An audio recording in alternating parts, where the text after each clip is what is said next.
네, 오늘도 검찰 수사 내용 핵심만 짚고 갈 텐데요. 먼저 네 분 소개하겠습니다. 김복준 한국범죄학연구소 연구위원, 도진기 변호사, 이두화 변호사, 그리고 서상희 취재팀장과 함께합니다. 어서 오세요. 네, 안녕하십니까. 네, 들으신 것처럼 사모펀드에 이어서 입시 비리 의혹 수사도 속도를 내고 있는데요. 이제 남은 것은 정경심 교수 소환뿐이란 지적이 나올 정도입니다. 서 팀장, 일단 조국 장관의 딸이 어제 전격 소환 조사를 받았다고요. 네, 뒤늦게 사실이 알려졌습니다. 네. 조국 장관의 딸 조모 씨가 어제 비공개 소환 조사를 받은 것으로 확인이 되는데요. 이로써 이 검찰 수사가 조국 일가로 정조준하고 있다. 이 정경심 교수의 소환도 머지 않았다. 이렇게 예상할 수 있을 것 같습니다. 사실 조 씨에 대한 검찰 소환 조사는요, 굉장히 극도의 보안 속에서 이루어진 것으로 알려져 있습니다. 사실 소환 내용도 이 소환 이후에 뒤늦게 한 언론 보도를 통해서 알려졌고, 검찰에서는 해당 내용을 알리지는 않아 왔습니다.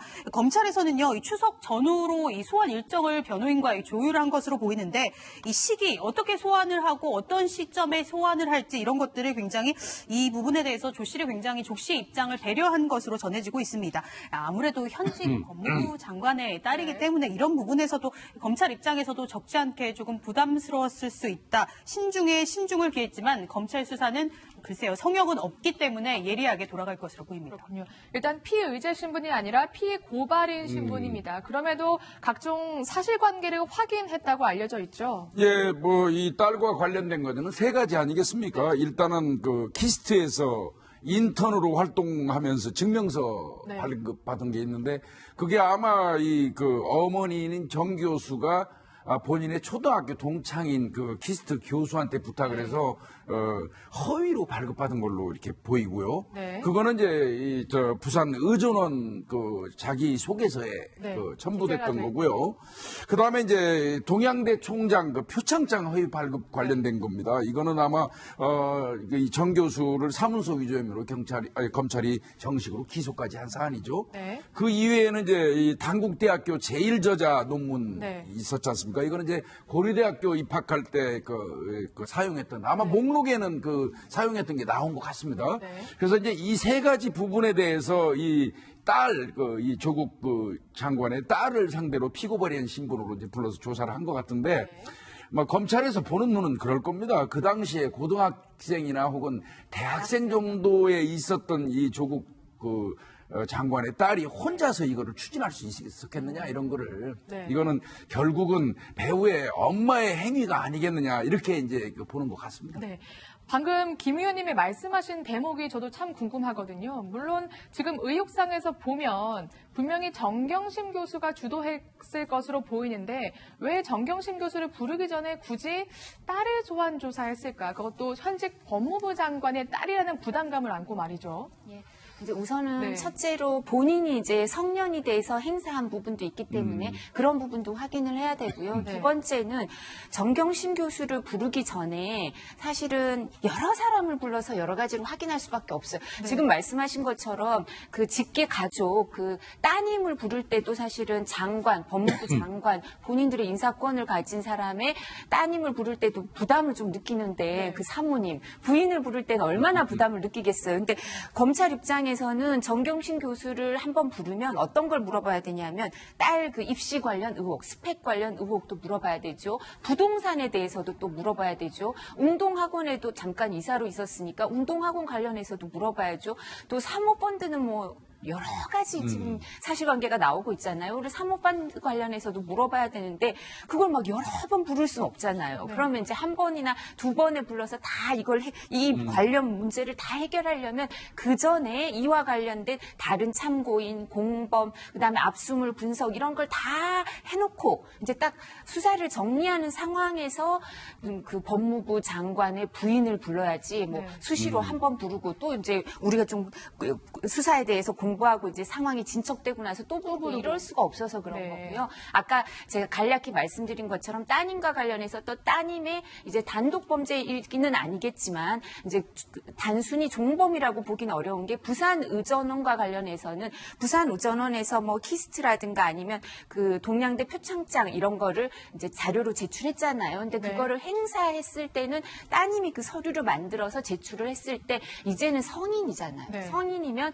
이게 엄마가 주도적으로 했다 하더라도 딸도 이 부분에 대해서 그냥 미성년자, 고등학생일 때 대학 입시를 할 때와는 다르게 좀 더 이 부분에 대해서 명확하게 인지를 했을 수도 있거든요. 그리고 네. 이게 공무집행 방해 내지는 업무 방해가 되는 업무 방해는 고려대 문제니까 뭐 미성년이지만 이제 부산의전원에 했을 때는 위계에 의한 공무집행 방해 문제가 생길 수도 있으니까 이 부분에 대해서 딸이 어느 정도 인식하고 있었고 이 범죄 이게 정말 이 의혹과 관련해서 어느 정도 인식하고 있었고 어떤 행위를 했는지 이 역할 분담도 확인을 해야 되기 때문에 딸도 꼭 자체적으로도 불러야 네. 되고 어머니와 관련해서도 어머니를 부르기 전에 확인할 게 많으니까 네. 이제 딸을 조사할 수밖에 없었습니다. 만약 딸이 인지를 하고 있었다면은 지금 피고발인에서 피해자로 신분이 바뀌거나 더 나아가서 처벌을 받을 가능성도 있습니까? 있죠. 그러니까, 그렇군요. 네, 네. 그러니까 이 부분은 뭐 변호사들이 정리를 했겠지만 그렇게 정리를 하죠. 보통은 가족들 사이에 이런 일이 있잖아요. 그러면 보통은. 한 명한테 네. 보통은 이 사건은 모르겠어요. 그러면 뭐 예를 들면 정경심 교수님은 어차피 이제 여러 가지 의혹이 많으시잖아요. 그러면 이제 한 명이 그리고 어머니가 주도적으로 했다고 하는 게 이제 모양새도 그렇고 사실 사람들이 납득하기도 좀 더 쉬운 거니까 보통은 이런 경우 저희가 변론을 하게 되면 딸의 역할을 줄여주려고 노력을 보통은 그렇군요. 하죠. 이 경우는 네. 모르겠어요. 알겠습니다. 어제 조사를 받은 사람이 또 있습니다. 당시 조 장관 딸의 입시 전형을 담당했던 고려대 교수인데요. 아마 일저자로 등재됐던 단국대 의학 논문이 고려대 입학 과정에서 작용했는지 정말 그게 합격에 주요했는지를 물어보려고 한 게 아닌가 이런 생각이 좀 듭니다. 네, 실제로도 이 검찰이 상당히 많은 분량의 압수수색 그 과정에서 자료를 확보했고 어제 고려대 교수를 소환하는 과정에서 좀 새로운 사실이 드러나고 있습니다. 네. 원래 조국 법무부 장관은요, 이 고려대 입시에서 제1저자로 등재가 되며 논란이 됐던 논문 자체는 제출을 안 했다 이렇게 이야기를 했습니다. 실제로 저희 취재진도 그 전까지는 조 씨의 자기소개서, 고려대 자기소개서를 저희도 확인을 했는데 내 이름이 논문에 올랐고 이렇게만 기재되어 있었고 실제로 어떤 논문인지는 뭐 구체적으로 기재는 안 되어 있었거든요. 그런데 어제 고려대 관계자가 이 소환이 되면서 그러니까 교수죠. 교수가 소환이 되면서 좀 더 구체적인 이 진술을 한 겁니다. 이 자기소개서 외에도 입시에는 이 수상실적이라고 해서 이제 목록들을 제출을 하는데 그 목록 중 하나로 이 문제가 됐던 논문이 제출이 됐다는 사실이 어제 드러난 겁니다. 그러니까 고려대 입시에서는요, 평가 항목 중에 앞으로의 발전 가능성과 그리고 세계적인 뭐 리더로서의 소양 이런 약간 추상적인 그런 항목들을 평가하는데 이런 평가 항목을 증빙을 하는 자료 중에 그 논문이 있었다는 겁니다. 실제로 이 관계자는 이렇게 증언했습니다. 이 고등학생이 이런 논문을 내는 게 사실 일저자로 그것도 의학 논문을 내는 게 흔한 일이 아니기 때문에 아무래도 이게 점수에 영향을 미쳤을 이유가 됐을 것이라고 덧붙였는데 검찰도 이 입시 과정에서 이 논문이 얼마나 영향을 미쳤는지 이 부분을 집중 캐물은 것으로 전해지고 있습니다. 그렇군요. 네, 이 같은 검찰 수사 내용이 알려지면서 조국 장관의 기자간담회 발언이 또 거짓말이 아니었냐 이러한 논란마저 일고 있는데요. 어떤 대목인지 직접 확인해 보시죠. 저희 아이가 입학한 고대 그 글로벌 전형이라는 것은 의학이 중심이 된 선발 과정이라는 걸 중앙일보에서 그 당시에 입학 사정관 인터뷰를 해서 밝힌 바가 있습니다. 의학 중심의 전형, 영어를 잘하는, 주로 영어겠습니다만, 그게 뽑혔습니다. 그리고 지금 그렇게 논란이 되고 있는, 일저자 문제가 논란이 되고 있는 그 논문이 여기 제출되지 않았다는 것입니다. 그래서 아까 어느 다른 기자님이 질문을 했습니다만은, 그게 불법이란 게 없다라는 말씀을 드렸던 것입니다. 이것은 제가 알기 때문입니다. 일단 제1저자 문제가 논란이 되고 있는 논문은 제출되지 않았다 이런 말을 했기 때문에 지금 거짓말 논란이 일고 있는 건데 만약에 이 보도가 사실이라면 조 장관 신뢰도에도 타격을 받을 수밖에 없을 뿐더러 사실 조 장관도 이러한 걸 다 알고 있지 않았냐. 정경심 교수뿐만이 아니라 이런 의혹까지 일 수 있는 대목인 것 같아요. 특히 그 부분입니다. 그 자녀들끼리 네. 그 스펙 품앗이를 한 게 아니냐는 의혹인데요. 네. 원래 이게 조국 장관의 딸 조 씨가 한영외고에 재학 중에 2009년도에 장 교수, 단국대 장 교수가 책임 저자인 의학 논문에 제일 저자로 이름을 올려서 이제 의혹을 받고 있는데요. 하필이면 그 같은 해에 그 장 교수의 아들이 서울대 법대 산하 공익인권법센터에서 인턴 활동을 하지 않고 제대로 하지 않고 그 15일간의 인턴 활동 증명서를 발급받은 사실이 네. 확인돼서요. 또 그 당시에 그 조국 장관이 서울대 법대 교수였습니다. 그래서 이 두 사람, 두 집안 사이에서 그 자녀들끼리 인턴 품앗이를 해준 게 아니냐, 서로 교환해준 게 아니냐 네. 이런 의혹을 받고 있는 거거든요. 근데 이 과정을 보면 어떻게 보면 또 모친들끼리 네. 얘기가 돼서 자녀들끼리 해주자 이렇게 했을 수도 있고요. 아니면 또 뭐 부친끼리 알고 있어서 그렇게 얘기가 됐을 수도 있는데 만에 하나 또 모친끼리 그냥 얘기가 된 거라고 쳐도 네. 적어도 이 장 교수의 아들이 그 조국 교수가 있던 서울대 법대 인권법센터에서 인턴으로 일한 것은 그렇죠. 조국 장관이 개입한 것일 수밖에 없는 정황이 네. 있기 때문에 아무래도 수사나가 조국 장관 진술을 들어보는 쪽으로 미치게 될 것 같습니다. 네, 알겠습니다. 조국 장관의 진술도 들어볼 여지가 있다 이런 말씀 해주셨는데 결국에는 이 사모펀드와 입시비리 수사 모두 정경심 교수 소환만 남았다. 또 조국 장관의 소환도 불가피하다. 이런 분석이 나오는 것 같습니다. 일각에서는 특히 정경심 교수를 빨리 소환해야 한다. 이런 지적이 나오는데요. 그 이유가 바로 증거인멸 정황 때문입니다. 서 팀장, PC 반출을 도운 증권사 직원의 지금 진술이 계속해서 나오고 있죠. 벌써 검찰 소환만 한 5번째 소환이니까 구체적으로 굉장히 진술을 하고 있는 것으로 보입니다. 어제 채널A가 이 내용을 단독 보도해드렸는데요. 새로운 사실들이 속속 드러나고 있습니다. 원래 조국 장관은 이렇게 이야기했습니다. 이 집에 컴퓨터가 2대가 있었고 모두 제출했다 이렇게 이야기를 했는데 증권사 직원, 그러니까 실제로 그 집에 가서 하드디스크를 받은 것으로 알려진 직원 김모 씨는 검찰에서 PC가 3대였다고 진술했습니다. 3대요. 한 대가 더 네. 늘어났습니다. 이뿐만이 아닙니다. 사실 PC 대수가 중요한 게 아니라 그 내용물을 저장하는 하드디스크의 개수가 중요한데 검찰에서 이렇게 진술한 겁니다. 원래 언론에서는 하드디스크가 당초 2개로 알려졌는데 이 2개가 아니라 3개를 검찰이 확보한 것으로 지금 확인이 됐습니다. 그런데 이 구체적으로 어디에서 확보가 됐는지 내용이 나오는데요. 아들의 컴퓨터, 그러니까 조국 장관 아들 컴퓨터에 하드디스크 2개가 한 묶음으로 이렇게 나와 있었고 또 가족이 사용하는 거실에 있던 공용 컴퓨터에 있던 하드디스크 1개. 그래서 모두 총 3개의 하드디스크를 검찰이 확보한 것으로 알려져 있는데요.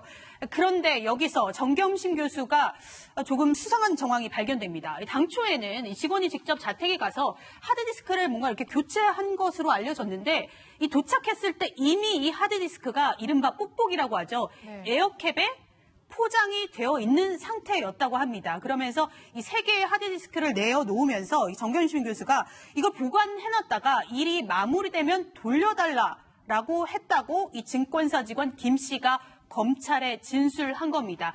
그리고 실제로 이 김 씨는 이 하드디스크를요. 스포츠센터, 그러니까 쉽게 말해서 헬스장에 신발을 놓는 개인 사물함에 지금 보시는 그래픽이 저희가 사실을 바탕으로 재구성한 그래픽인데 저렇게 사물함에 하드디스크 3개를 보관해 왔다가 검찰에 뒤늦게 이 3개를 제출한 것으로 알려지고 있습니다. 네. 복잡하시죠? 요약하자면 하드디스크가 4개 있었는데 그중 3개는 이 PB가 보관을 하고 있다가 검찰에 제출했다고 합니다. 그러니까 아직 정경심 교수가 갖고 있는 하드디스크 1개가 남은 셈이네요. 그러니까 네. 컴퓨터가 서재 공용으로 쓰는 게 2개. 네. 그러면 하드디스크가 2개가 있겠죠. 그리고 아들이 쓰는 컴퓨터가 있는데 그 하드디스크가 2개라는 거 아니에요. 네. 그래서 전체가 4개인데 지금 검찰이 확보한 건 3개라는 거거든요. 네. 그럼 나머지 하나는 어디 갔을까요? 이거는 검찰이 지금 현재 확보하지 못한 것 같습니다. 네. 그렇다면 사실은 확보하지 못한 그 하나가 상당히 어떤 중요한 의미를 가질 수 있겠죠. 네. 빨리 이미 제출을 해야 된다. 이러한 지적이 나오고요. 또 하나. 또 조국 장관이 거짓말을 한 게 아니냐. 이번에는 특히 청문회에서 그런 게 아니냐. 이런 의혹이 일고 있습니다. 어떤 대목인지 직접 확인해 보시죠. 후보자 집에는 컴퓨터가 몇 대입니까? PC가? 2대 있습니다. 예, 제 서재에 있는 PC를 그 얘기잖아요. 공용으로 쓰고 있습니다. 예, 그 얘기는 오전에도 질의가 좀 나오긴 했지만 그 배우자의 그 PC 아까 제가 얼핏 그 답변을 한 걸 들으니까 우리 후보자 댁 안에 PC가 2대가 있다. 이렇게 네, 들었습니다. 그렇습니다. 우리 국민들이 볼 때는 뺄 거 이미 다 빼고 되돌려줬지 않았겠냐 이렇게 의심이 있겠습니까? 검찰이 그건 알 없겠습니까? 것입니다. 검찰이 알 것입니다. 글쎄 나중에 이제 밝혀지는데 지금 이제 문제는 후보자가 답변한 내용이 항상 거짓이라고 하는 것이 며칠 후면 꼭 밝혀져요. 어떤 점에서 그래서 그러신지 이번에- 알려주시면 지금 보겠습니다. 아까도 그러지 않았습니까? 논문에 관련된 것도 그렇고 뭐 여러 가지가 다 지금 하나씩 드러나고 있지 않습니까? 허위 진술하지 않고 있습니다. 의원님, 저 허위 진술하지 않고 있습니다. 네, 하드디스크를 빼낸 건 청문회 직전이었는데요. 물론 정경심 교수가 또한 주도했을 가능성도 있습니다. 그런 의혹도 있고요.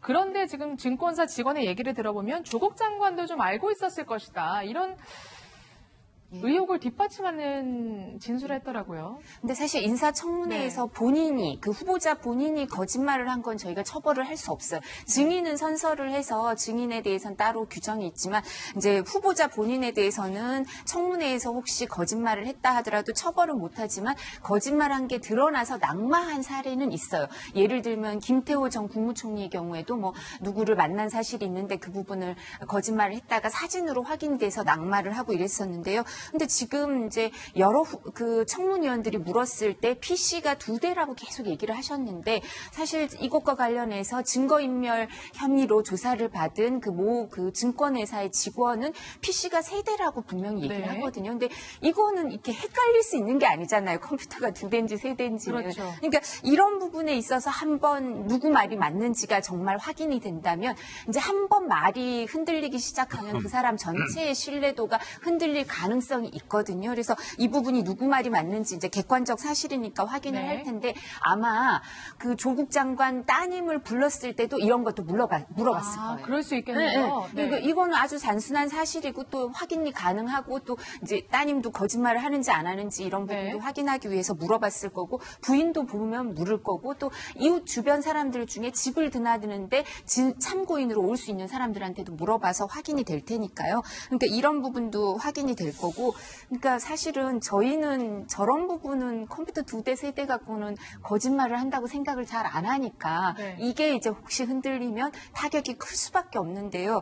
근데 사실 이 부분에 대해서는 이제 하드디스크이기 때문에 중요하다고 생각을 했을 수는 있죠. 좀 전에 설명하셨지만 아들의 하드디스크 2개, 아들 컴퓨터의 하드디스크 2대는 별로 큰 의미가 없을 수 있어요. 근데 공용 컴퓨터 2대가 있는데 한 개는 하드디스크를 이제 지금 제출이 네. 됐죠. 근데 한 개가 안 밝혀졌는데 사실 저희가 생각하기에도 PB, 개인 그 투자 관리사한테 네. 아주 중요한 게 있으면 사실 이게 변호사가 선임돼 있는데 이인걸 변호사가 선임돼 있는 상태에서 아마 이인걸 변호사한테 이 부분 의논하지도 않고 아마 PB를 불러서 이 부분을 준 것 같은 것도 그것도 이상하거든요. 첫 번째. 네. 그런데 만약에 PB를 불렀다 하더라도 변호사보다 PB를 더 믿었나 이런 생각이 드는데 PB를 불렀다 하더라도 본인들 당사자만큼은 믿지 않으니까 사실은 제일 중요한 거는 그 PB한테 안 줬을 가능성도 있어서 우리가 지금 이미 제출 안 된 PB 그 하드디스크를 꼭 확보해야 된다는 얘기가 있고요. 그래서 청문위원들 그리고 네. 지금